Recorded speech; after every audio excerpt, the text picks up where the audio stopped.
pagbiya sa atong sinful nature. Dili sala nga panulundron sama sa uban nga ang tao kinahanglan ang baka bunyagan tungod sa sala nga panulundron. Inumduman nato na si Ezekiel nag-ingon nga ang sala sa amahan dili mapasan sa iyang anak. Mao na ayaw mo kagur kung panagitan ng inyong anak. Pero kung makonsensya mo ta, no? Makonsensya ta kung akong anak kita nagsimba, akong anak naglaaw-laaw. Makonsensya ta. Pero ayaw mo kabalaka kay dili na inyong sala. Ilan ang choice. Pero ang problemang gunusahay kanang wala na ko sila mamonitor samtang gagpaypa. Mao nay dako gyud kaayo nato nga konsensya, nganong nawala na sila tungod kay wala nato maatiman sa samtang gagpaypa. Kay mato pa sa Proverbs 22:6, train, no? Kinahanglan tudluan ang mga bata samtang sila gagpaypa, kay kung sila maglago na di yun na nila makalimtan. No? Kita mato pa nga mubiya yun sa gitaw nga sinful nature. Kaya kita nahimo ka mo kasusala tungod kay sa diha nga naimugso kita diha na ta sa tumangiligan na ka susala. Then ang mga Kristohanon kuno mo develop sa Christ-like character. So ato nang i-develop, so dili din na sa ato iugman. Ato ginagawa na yung nga perfection is a process. No? Proseso gina ang pagka-perfect.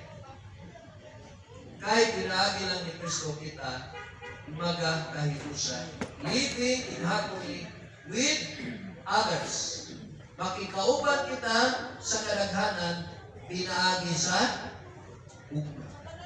Kahit bisan ang nagtiayon kung mawatan na gan sa ugma, moray panahon nga magkalagyo kung sila.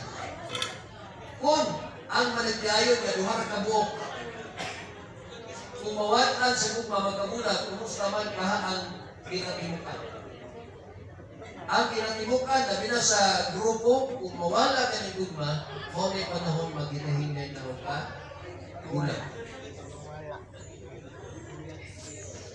Atong tanaw kung sa man ang background sa gitawag ng context. Si Paul nagapakita sa daan ni kinabuhi sa magsusala pa kita o sa bago nga kinabuhi na nakita kang Kristo. Kano sa mo kita ni bago, mga kaigsunan? Nabago ang atong pagkatao sa diha na gidawat nato si Kristo ng atong personal na manluluwas. Sa diha na gidawat nato si Kristo atong personal, automatic ang atong daan na pagkatao nawala na. Mauna na kita matawag na ng mga balaan. Mauna, nagilig kita maulaw. Pero sa'yo, no? Maulaw mo kita kagong balaan. Uman ginawag ka sa Kristo, manulwas kita balaan at kainaan naman si Kristo sa atong ginagawa.